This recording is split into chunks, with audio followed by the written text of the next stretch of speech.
James Lennis, thank you for coming by my tasting table today. This gin is next, a fantastic gin. This is by Hans Reisetbauer. This is called Blue Gin. It's from Austria. Stay tuned with giving my thoughts and perspectives on this amazing gin.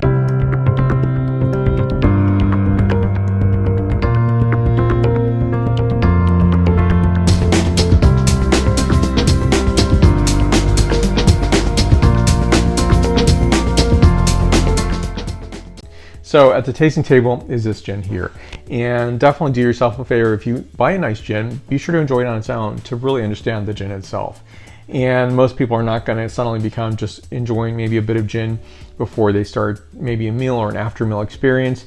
But to me, a lot of people think of gin as a mixer, which is fine. So in a martini, maybe you don't put vermouth. Some people do that. I used to do that. I'm not a martini drinker anymore, but I very much enjoy a gin and tonic. And this is a true test to say that this does shine through very nicely in a gin and tonic. Now, what I very much enjoy doing is getting a very neutral tonic water, high quality, of course, and something that is not going to overtake the gin. And that doesn't mean that, tonic waters that are maybe much more flavored or flavorful are something to not be considered. I definitely want to experience this gin on its own terms, and one where I can really taste through that and smell and experience it. And of course, first of all, this is not a cheap gin. This can be found in the United States, I've only found it between say $47.99 to about $54.99, if not a little higher, depending on where you are and where you purchase this in the United States.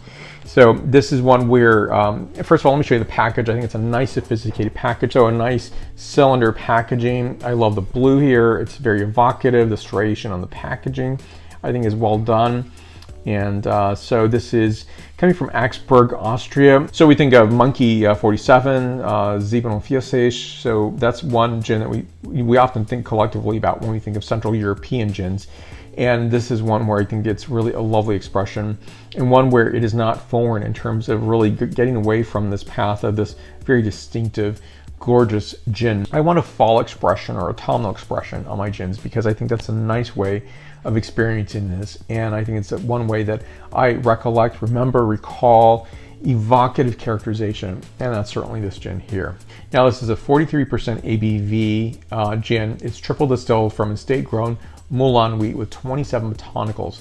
We do not know the botanicals because they're not really specifically listed. So what's listed, most of these are not published materials, but what they do publish on the Reisetbauer site is lemon zest, angelica root, coriander seed, turmeric, licorice root, and much more. Now that's really speaking of many other gins as well. You could find almost the same exact ingredients in many a gin, old and new world, but there's other ingredients that are really not published, and I totally find that to be acceptable. Where I don't find acceptance is, say, a white blend or a red blend. It's a mystery, and I don't find that to be as genuine as I do, say, a spirit, where I think it's a much more easily replicated recipe. So I definitely get how people would be much more careful to not list everything, and that's the mystery and allure to any gin.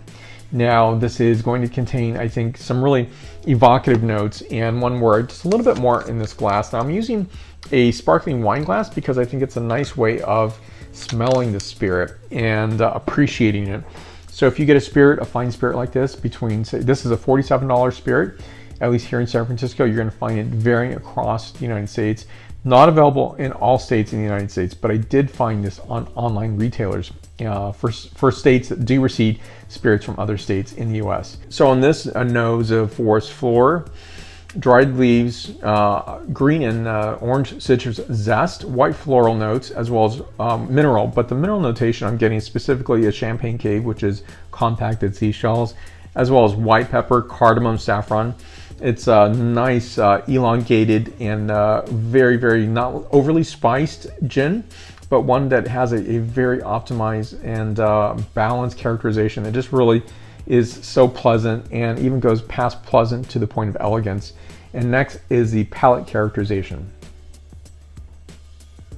So the palate is expressive. I'm getting an amalgam of citrus and white and yellow stone fruit, as well as white pepper, bay leaf, clove, a hint of ginger, and white floral notation. And I think it's absolutely delightful. And so this is a 98 point gin out of 100 points.